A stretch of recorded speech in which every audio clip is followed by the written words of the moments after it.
Mi captor se pasa parafraseando personas muertas. No le presto mucha atención a sus ridículos monólogos, solo hasta que dice mi nombre.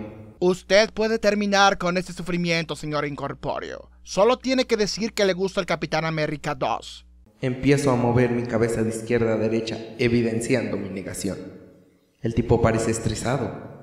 Toma aire, intenta relajarse, y resalto, intenta. Creo que usted no comprende la situación en la que se encuentra, señor. Le daré una oportunidad más. Vamos, dígalo, por favor. Repito el mismo movimiento de negación.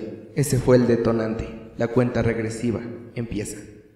3, 2, 1... ¡Nine! ¡Suficiente! Mi paciencia se agotó. La lista de cosas que odio es corta. Número 1, enumerar cosas. Número 2, la ironía. Y número 3, que a alguien no le guste lo que a mí me gusta. Continúen con la tortura. Quisiera gritar, pero mis cuerdas vocales están bastante dañadas.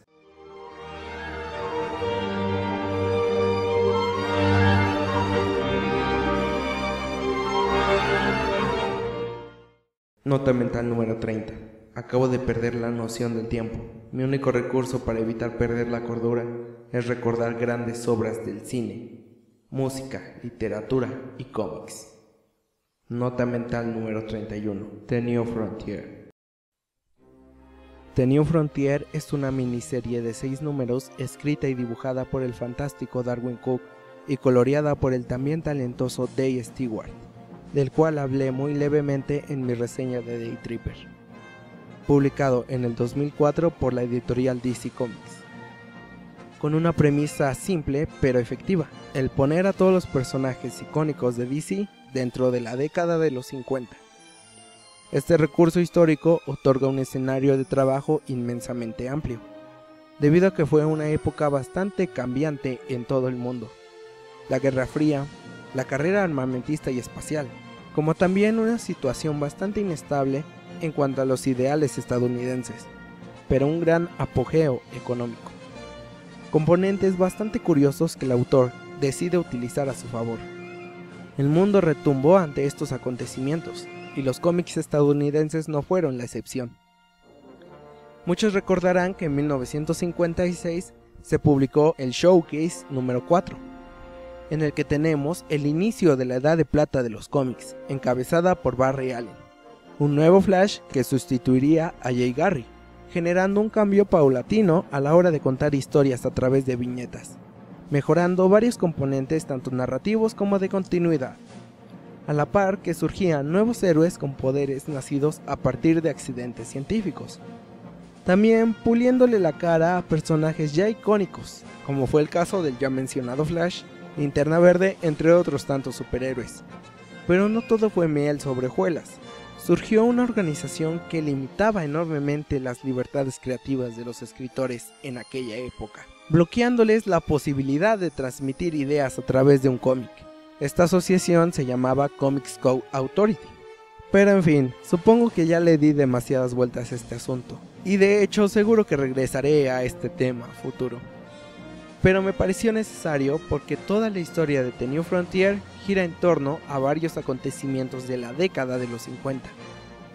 Pero más que nada, su objetivo es el presentarnos el comienzo de la edad de plata de los cómics, narrada a través de los ojos de estos personajes tan emblemáticos e icónicos. Y digo personajes porque no hay un protagonista como tal. El autor le da tiempo en pantalla a todo el mundo, y cuando digo a todo el mundo, en serio es a todo el mundo.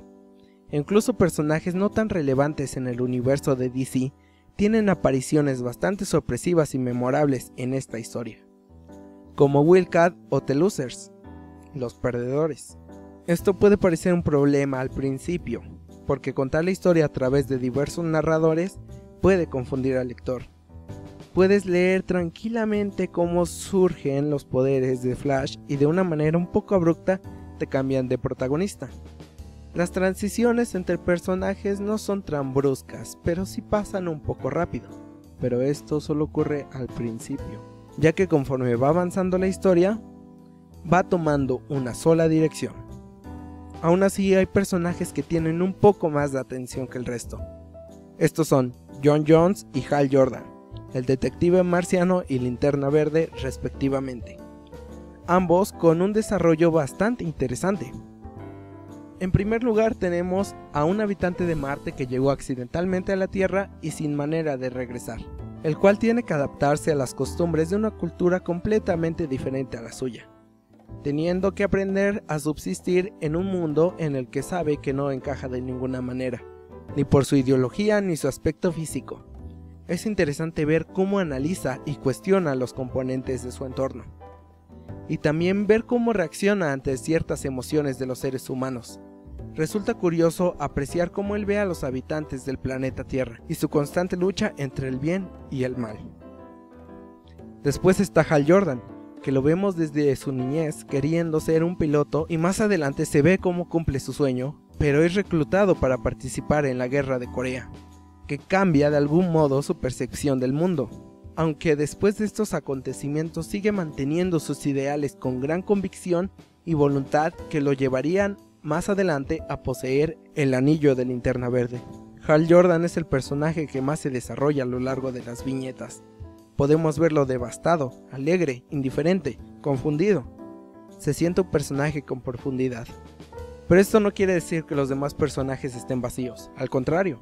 Está Flash, un novato en el trabajo de héroe, que aún con el gobierno y la mayoría de las personas en su contra, su sentido de justicia le otorga el valor para seguir luchando. Un Superman que debate constantemente con la Mujer Maravilla sobre las decisiones egoístas que tiene el gobierno, y resaltan cómo es más importante hacer lo correcto en lugar de obedecer cualquier orden sin cuestionar antes si es la mejor decisión. Un Aquaman...